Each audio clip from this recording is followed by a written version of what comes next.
we all know space is a commodity in a hospital. Like, you got to work with what you got. So having that 3 rooms really helps, but not everyone can do that. So you have to enter one way and exit the other. If anything starts to come back, then you're just opening up that Pandora's box where anything can get cross-contaminated. Rising above the ultrasonic cleaners and the clanking of stainless steel are the ideas and voices that are changing an industry. You're listening to the Beyond Clean podcast, the central nexus for people, processes and products that are improving our sterile processing world. Each week we speak with frontline technicians, CEOs, engineers and entrepreneurs with a common goal to help you fight dirty, every instrument, every time. Whether you're tuning in for education or inspiration, we're glad you did. Now turn on those washers and turn up the volume. It's time to go Beyond Clean. This week on Beyond Clean, we speak with Frank Daniels, Healthcare Operations Director at VCU Health. We're going to be talking about AERs, or automated endoscope reprocessors, and the equipment and the theme of this season 17. So Frank has participated in one of our more popular conferences in the past as a presenter, and that led you to invite him to join us on this episode to talk more about endoscopy. Yeah, Justin, the Flex conference, the FLX conference last summer, actually was not only one of the more popular events, that was the largest virtual conference in the history of sterile processing. Talking about flexible endoscope reprocessing, I mean, massive turnout, a lot of great insight. In Frank's session in particular, got a lot of commentary because he was like digging into the data. He was talking about efficiency and tracking of these scopes. Great conversation. So when we saw this AER topic coming up, I was like, I know the guy. Let's get Frank. And we finally nailed him down for an interview. So really excited to talk to him tonight to find out what his opinions and perspectives are on this topic. All right. We're going to be right back to speak with Frank Daniels after a short break.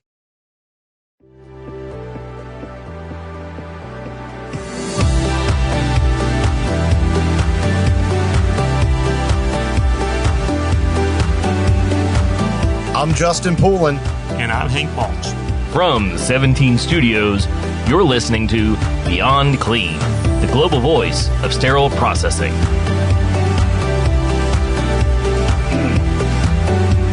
Joining us now is Frank Daniels, Healthcare Operations Director at VCU Health. And Frank, really excited to have you on the show today to talk about the AER, or automated endoscope reprocessor. And this is really wrapping up season 17, all about equipment. So you are the closer, my friend. Welcome to the show. Thank you. I appreciate it. Save the best for last, right? Well, based on your performance in our endoscope conference, I think maybe so. So why don't you talk a little bit about your background? And if you want to talk about your passion for scopes and endoscopy and the equipment, that would be great too. Absolutely. I started to practice here at VCU about 10 years ago. We were just going to do the clinic stuff, like the simple probes and regular rhinolaryngoscopes. But then that just ballooned. And long story short, I have 23 AERs under my supervision now. We got 511 flexible scopes, 998 devices that come into my room. So, yeah, it takes a team to run that. And I tell you, like I always tell everyone, I have the best team around. And I challenge anyone that's willing to go up to the challenge for that. Prior to the pandemic, one of the hottest topics going in infection prevention was really like duodenoscopes and reprocessing and superbugs. And I think the conversation is very much still on the table. And that's why we've seen the emergence of single-use devices in the GI world. But at the same time, it did kind of take a little bit of a back seat. And maybe talk about why it's so important that we maintain our focus, for the effective cleaning of these devices and how serious it really is. Absolutely. I mean, of course, everyone knows about duodenoscope and everyone contracting superbug or whatnot. But companies have came out, they have a replaceable end caps. One company takes the whole elevator out of their works. But the bad issue about that is we're focusing on just that one scope. There's dozens of other scopes out there that need the same attention, like a linear with a side elevator. People kind of take a blind eye to that one. So you have to look at every scope at the same, preciseness, because if not, it's going to be, okay, well, the linear made all these people sick with a super bug. And I don't want that to happen. So at the end of the day, hey, we're doing all the scopes the same way. It's kind of that false sense of security, right? Like you feel like, hey, we've got this one complex type of scope solved, and therefore we're good. But all that research is coming out, recently from the Corey Ofsted group and others are like, hey guys, like we're talking all the way down to the bronchoscopes, like we've got some serious problems. If it is a scope, it needs to have that extra set of eyes and attention like you're talking about. That's a great point.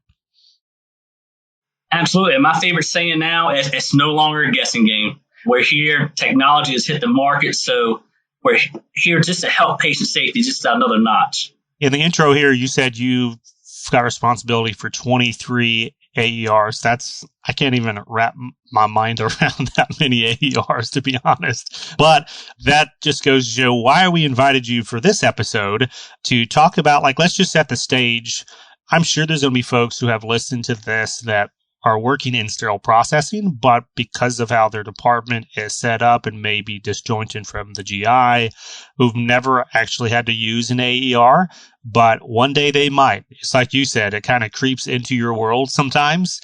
Or if you get another job in another facility that has that scope, you may be introduced to that. So for everybody who's either worked or not worked with them, what is this piece of equipment that we're talking about, AER, and where in the process is it actually needed? Well, to start people off, because usually my people to come in through high-level disinfection has no background, and I describe it as a dishwasher for scopes. And then just to touch on another subject, all right, it's a dishwasher from scopes, but you don't put in a plate of spaghetti that's dried up over a couple of days into your dishwasher before you clean it, right? So certain people at the end of the day, you may do that. But yes, that is not best practice. But then you got to run it a couple times. College guys tend to do that, and that's if they're lucky enough to have a dishwasher. Yeah. But I know I personally have put some elbow grease in that plate of spaghetti because, I don't feel like doing dishes that night, so I'll do it the next morning, and man, I regret it. Same way with that flexible scope. You leave it overnight, man, it's just going to eat your lunch the next day. So you got to do that manual cleaning like you do in the sink. And after you do that manual cleaning, got everything really good, we're going to put in the AER. AER does its business. I mean, it's sitting there soaking, it's cleaning, depending on which one you got, which chemical you have. But plus, there's several AERs that has alcohol at the end. And people get just confused with drying. Of course, it's not drying for you. It's just to try to accelerate that.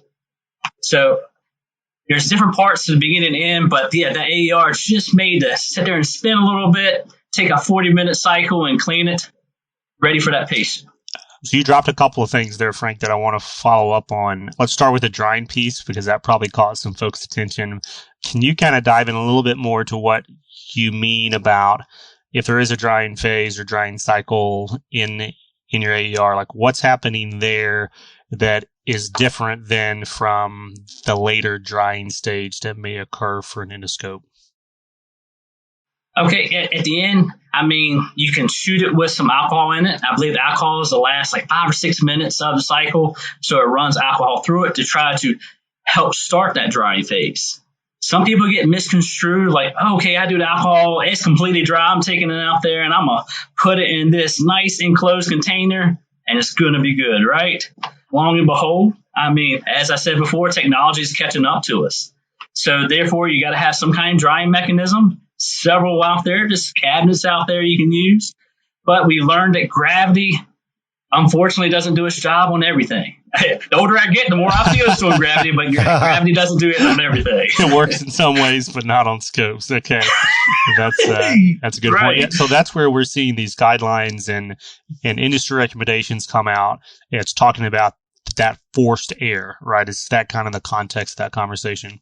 You also mentioned in kind of placing this in that flow of reprocessing. So this whole cycle, like from dirty to clean to disinfected or sterile, in the department itself, where is the AER in that flow, or where should it be? And you can kind of answer that, but then also maybe answer the nuances based on the design of the department, or particularly the design of the AER, if you want to dive into that. All right. Yes, perfect. Well, see, I make things a little easier because I try to go on a 3-room census here. So I have decon, I have processing, and I have clean. So it's broken up. Of course, you're clean. As we go back to that spaghetti plate, we're getting everything clean out of the lumens, out of the surface area. We also do our leak test there because at the end of the day, we want to make sure that scope's safe. So we got to make sure there's no leaks or holes into that scope. Then we take it to the processor. And I've seen this happen so many times that people think as soon as you take out the processor, it's good. I'm not going to wear gloves. It's halo disinfectant. It's not going to get me contaminated now. That scope is clean, disinfected, and I'm going to take it to the clean room. But you just started your work over again because that scope's no longer halo disinfectant. It's only as good as the person that's carrying that scope and following that process throughout. And so in your design, and I know like we're kind of jumping around here, but it's a good time to talk about this. I forget which season it is, but we did an interview with Stephen Sutton on the one-way workflow in decontamination.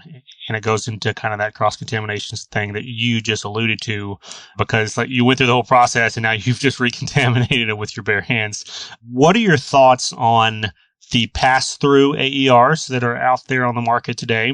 And if you don't have that, how do you hardwire that one-way flow to keep it from going in the wrong direction? Well, perfect. I have 8 pass-throughs, so it makes life a whole lot easier. This pass-through won't let me open up a clean side if the scope hasn't been processed completely. If it didn't feel like that potency's there, the machine's not happy, it's going to say, wait, you're not opening me on this end. You got to start over or take it to another direction. Pass-throughs are great, but even with the pass-throughs, you still have that potential of cross-contamination because I can open a pass-through up on the clean side. I'm like, who needs gloves? I'm in a clean room. I got a disinfected scope. Why do I need to have gloves on? My hands are clean. I just washed them 10 minutes ago. So I still go with that 3-room process. Granted, I've been fortunate enough the last 2 or 3 rooms I've designed myself, so I've had the luxury of doing it. We all know space is a commodity in the hospital. Like you got to work with what you got. So having that 3 rooms really helps, but not everyone can do that. So you have to enter one way and exit the other. If anything starts to come back, then you're just opening up that Pandora's box where anything can get cross-contaminated. I think that's a very important point, honestly, because it brings back one of the favorite themes that Justin likes to bring up on the show, which is critical thinking. Because even with the design of the department layout and the equipment design, like you said, even with pass-through, you still have to have that human there that is using the critical thinking skills to say, if I open this on the clean side and I don't have gloves on, for instance, that's going to be a problem. Or if it's not a pass-through, if I open this and I go back the other direction, for whatever reason, that's going to be a problem. Like you still have to make those decisions as that technician, and that's I don't see that ever going away, but that's why we like to have these conversations. I appreciate you highlighting that. Let's talk about any other variations. So I know I've talked about the pass-through versus kind of that single door system, but what are the other common variations that you'll see out there for AERs that are on the market? I mean, it's just like cars. It just depends on what model you like, what your budget can hold, what kind of pre-construction stuff. A lot of people don't take that in hand and say, hey, I'm going to spend, $50,000 for this AER, but I don't have any money or capital to spend to do the pre-construction stuff. You're going to need proper flow. You're going to need that proper temperature. Of course, you're going to need a little bit of electricity to go here and there. And, it's 2022. I want everything connected, so I need another Ethernet. People don't see like behind the scenes of how much work and time go into making sure everything has a spot for that. At the end of the day, if I want to pull data, I should be able to log on my computer and say, hey, let me see this data. I want to pull it up from my phone. I want something to text me saying, hey, this cycle didn't run good. Check on this. The chemical test didn't run right. It didn't pass. 2022. Life's supposed to be simple these days. And one thing, as you touched on earlier, real quick, it's, my job is to minimize human error. And we're all human. We're going to make mistakes. But if I can minimize it from 10% to 2%, I can live with that. My goal, I'm still going to stay up at night, see how I can better my process. But you got to have that team there that's ready to work with you and understands the fundamentals and what longevity for the scopes are for patients. Yeah, that's the passion piece right there. Staying engaged so that those, percentages of human error move down that ladder and having that positive culture, et cetera. We all want something actionable out of these interviews. We all want something that we can put into practice if we haven't already today. And so I'm going to walk you through some best practices, and some of it's going to be just, simple training on the equipment, but also just some ways to make sure that it's sustainable as well. So let's start with requirements of the equipment. This has been a strong theme for this entire season, is making sure that everybody knows kind of the key things that you need to do to make sure that equipment is up and running and that you're not having any failures, in the middle of your busiest day. So what kind of preventive maintenance requirements does everybody need to be aware of? And then what kind of training is required with that? And how do you operationalize it so that it's continuous and that everybody is constantly reminded of the importance of those steps? Great question. As I stated earlier, 23 AERs. If I have 23 AERs and they're not running, what's the point? I got plenty of paperweights. I mean, my phone's a paperweight for most of the day these days, but every year they do a general preventive maintenance on it. They go through it. They change all these pieces of tubing. They change some O-rings. I've watched the guy. It takes them about 2 to 3 hours. If there's a problem, hey, we're there 5 hours. But in the day, I wanted to see what he was doing. But the one thing that goes underneath that no one really pays attention to are the water filters. Where I'm at, my water filters have to be replaced every 3 months, and that's all 3 of them. I have a bank of 3 on the wall for every Medivator, for every AER. And if you're not paying attention to that, you're going to start getting issues with the machine. You're going to think something's wrong with the machine. Stuff is going to come through those because they're only as good as they hold up to. You keep pushing a lot of water through it, it's going to eventually break down. So yes, every year for the machines, every 3 months for my filters. And that's how we have a seamless flow going on. I have equipment techs. That's just their job. People say it's hard to rationalize equipment tech. Not if you want your machines to run proper every day. So every day there's another issue. 23 AERs, and we're running them full time. I mean, we're all out. We do about 50,000 devices every year. So yeah, wow. We're rolling. And like I said, don't need paperweights in my life. I need fully operational pieces of equipment, and they're OEM trained. Who can train them best in OEM? So it's interesting. You said 50,000 and you've got 23 AERs. So each one is running like a little over 2,000 cycles a year. In theory, perfect world it would be, but some of them are more taxed than the others are. My endoscopy unit, we're rolling. Like my goal is to make sure that they not only have that scope, but it's a safe scope for that patient. So there are workhorses there. We just were fortunate enough to start a new building for all our clinics, that's where our nice pass-throughs are. So if you're ever in Virginia, I invite you guys to come through. I give you the 5-cent tour, but yes, those are our workhorses there. I'm coming down. I'm going to come down and see you. That's absolutely. That's a guarantee. Plan to spend a day because, man, I will do it. I was just doing the math, and I'm thinking that's like 10 cycles a day for each machine on average. And if you told my employees it's that way, they start laughing. They say they're running all day long. Mm-hmm. So speaking of your employees, I want to go back to this training piece because you mentioned the equipment techs, that are like OEM trained, which is awesome.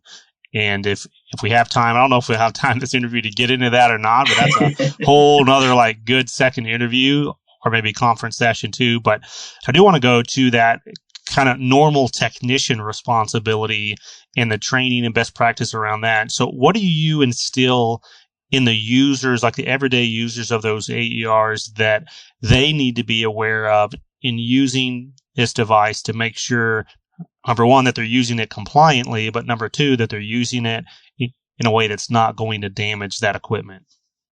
Well, as I stated earlier, that I'm getting a lot of people that are agreeing to this field. 96% of the people that interview can't tell me what HLD stands for. Not saying they're not great employees, but it's just not out there. A lot of people don't do centralization or high-low disinfection. It goes down to central sterile, or endoscopy does their own as well. We have logs. Everyone knows how to read a log. Everyone knows how to change the filters on it. That's part of our competencies. The main big competency I do every year. Now, everyone has to show me. They don't have to tell me because they're like, oh, well, you just change it, you just snap it on. No, you're going to show me. I will pay you for that 5 minutes to show me how to hook these filters up, and I'll give you some brand new filters to use as well. So, yeah, you have to, seeing is believing, get your hands on it, show them how to do it.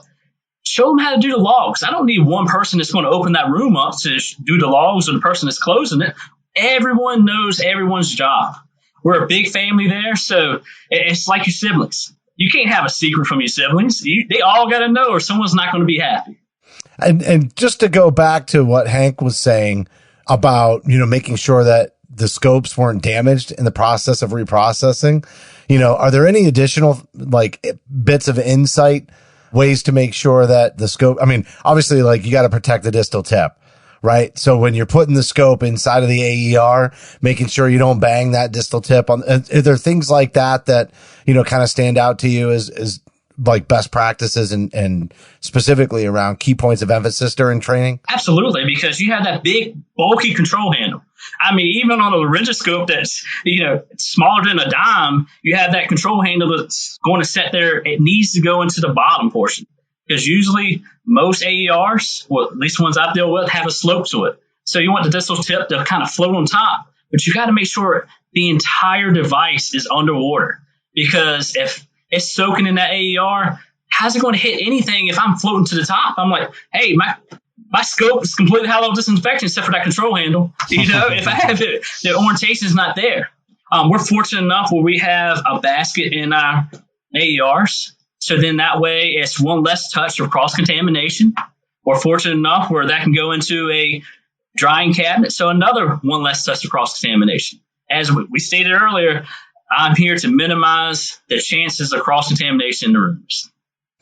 All right. So now let's go to 3 things that either sterile processing or GI folks might not know about AERs, right? Something that is kind of foreign to people. Maybe it's like a little under the radar kind of thing, but it's the devil's in the details, and there's a lot of nuance with this equipment. So what are 3 things that might surprise people? Well, a lot of people think that they can put any chemical in any AER and it's going to run. In a day, you got to make sure that chemical was made to go through a machine of that caliber. You got to make sure that it's plugged in correctly. All AERs have either a block or tubing set that has to plug it in. And they're not, you can just say, hey, I'm going to plug this in here because it looks like it fits. If it's not done properly, you're going to have more issues. And on that busy day, I don't have time to adjust a block 30 times in a day, because now instead of my staff getting off at 8, 9 o'clock, hey, we're staying to 11 or 12. Last thing I want to do is wear them out on it. And then test strips. You got to make sure it was enough potency in that basin to show that, hey, that scope's high-level disinfectant now. It's not, oh, it might be or might not be. It's got to make sure that test strip passes at the end. A simple step that people disregard or don't document is going to come bite you in the long run. Yeah, those are great. All 3 of those are great tips. And even like you've been dropping tips along the way, like even with the gloves in our consulting side of the team, we see that all the time. There's that non-compliant, either like handling out of the AER without gloves or taking it out of the cabinet without gloves. And it's such a simple fix, even down to the test strips, as you mentioned. That's kind of simple to do, but it's easy to forget. And as the equipment becomes more and more complex, it's easy to kind of start trusting the equipment at the risk of an equipment breakdown, that you're just not monitoring the way that the equipment manufacturer has said, monitor us, check the chemical efficacy of this chemical in here every time, or, whatever that process is for the IFU. So yeah, those are great tips. If you take a step back kind of in the industry, and I want to ask you kind of two more questions here about the industry as we move toward a close. What about the industry conversation for AERs today would you say is, not really hitting on the pain points or the challenges? Like, the question that I have is, like, what are the misconceptions in the industry today? Is there anything that kind of, as you hear folks talk about AERs, high-level disinfection, either from the guideline community or from the vendor community, is there anything that kind of sticks out and you're like, yeah, guys, you're missing this, or you're talking about this, and I actually don't agree with that? Like, anything like that you'd want to bring up? We can be here all day on this subject. But you know what? It's all about, I say, I'm changing HLD. And people say, well, how are you changing HLD? I'm doing it the way it's supposed to be done itself. People are saying, oh, every scope has to be sterile. Has to be sterilized, or you're not doing it. High-level disinfection worked for years. High-level disinfection works when you do it correctly. But there's so many people that maybe not have the education. Everybody wants their scope right here, right now. You might have people yelling at you, oh, I need this one. At the end of the day, you have to have a good product. You're not going to stay in business if you're not having a good product. It's done right. It will do its purpose. But it kind of cringes when I hear, oh, all scopes have to be sterilized. I invite anyone down. I am in Central Virginia. I will show you and my team how HLD is done right.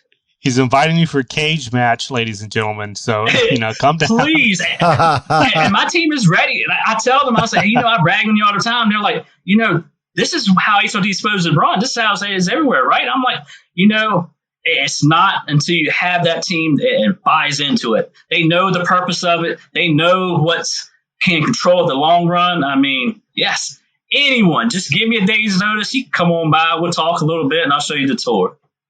All right. So outside of a steel cage death match with you and anybody who would challenge your HLD process, what else do you see, maybe for the next 5 to 10 years in this AER space? I mean, you said at the very beginning, trying to remove the human error to the best of your ability. Do you see enhancements coming in that area? Are there any enhancements that you think like, hey, this is an area that really the AER should be able to handle, but it's not today? And it's a common confusion point or training point that just keeps rearing its ugly head, when you're dealing with making sure people know how to reprocess these scopes? I think an enhancement's coming where it's going to do a better job in drying the scopes.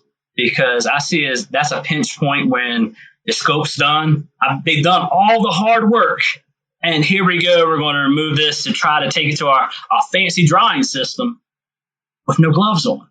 Or I'm going to take the scope and I'm going to lay it on this counter that hasn't been wiped down and it's just a regular counter. So they have to install some kind of drying mechanism. Going to some of the conferences I've seen where forced air worked for 7 minutes.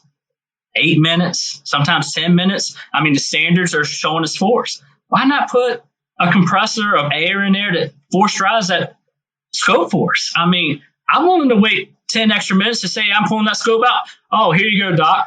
Here's the scope for you. You can use it right now. It's dry. So, 2022, we're talking about 5 years down the road, 2027. I mean, our iPhone can control anything in the world. How come an AER can't get a little bit more attention to it? All right, Frank, coming off the top rope and body slamming the message home regarding automatic endoscope reprocessors and proper reprocessing of GI endoscopes. You killed it, man. Once again, really pleased to have you on the show and lots of great takeaways. That's so important from these conversations. And I think we had a little fun. Absolutely. I appreciate it. And like I said, I mean, this is what we do every day. I laugh and carry on and everything. But hey, at the end of the day, it's about patient safety. We're all in it together. People say, oh, well, what's your secrets of this? Hey, whatever you need to know, you ask me and we'll figure it out together. I don't have the best way, but between a group of us, we can come up with the best way possible.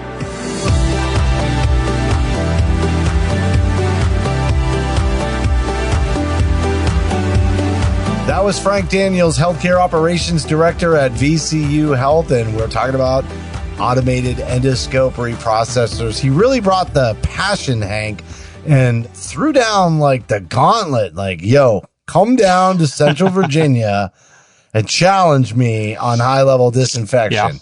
So I doubt anybody's going to really take him up on that, but that tells you how convicted he is about doing it right, doing it well.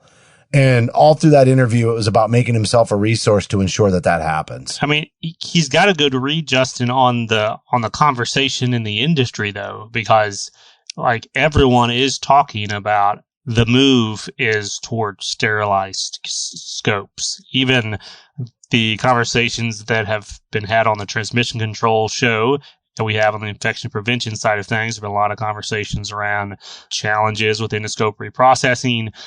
And so I completely understand his defensive position in, listen, guys, it is possible to do right. And I'm going to show you as a proof of concept in our department to do it excellently. And I didn't get a chance to say it in the interview, but a couple of our team has been to his department before. I haven't been personally, but they were impressed in kind of a national context. Like they have not seen anything like what they saw down there in Virginia. So I'm going down. I want to see it firsthand too, not to challenge him by any means, but just to check out what's going on. Well, I'll tell you too, on the transmission control podcast, one of the meat and potatoes of that conversation around sterilizing scopes is the cost from going from HLD to entire sterilization. It's a pretty big impact. And Dr. Larry Muscarella, my co-host, has said, what we really need to do is maybe look at certain scopes that are going to be sterilized as a priority just because we know that they present, additional challenges inherently with their design. So maybe there's a transitionary effect on that. But you're right. That's a major narrative, and it goes all the way back to single-use device scopes. Like this was the number one conversation in infection prevention and reprocessing right up until the pandemic. And then obviously, that took center stage there for a little while, but we need to keep our eye on this prize. Absolutely. So great job, Frank. That's going to do it for this week's show. But as a reminder, you can help support Beyond Clean by subscribing on Apple, Amazon, or Google Podcasts. You can also find us on Stitcher, iHeartRadio, Spotify, or simply search for Beyond Clean on your favorite podcast application. There's bonus content. Yep, you can get it by clicking on the gift box, but only if you download our podcast app for iPhone or Android. And while you're there in the marketplace downloading, why don't you give us a rating and a review, because your feedback is appreciated here. And finally, speaking of feedback, if you have any recommendations for a future topic or guest, just go on and send an email to info@beyondclean.net. On behalf of Hank and myself, thanks for listening to this episode of Beyond Clean.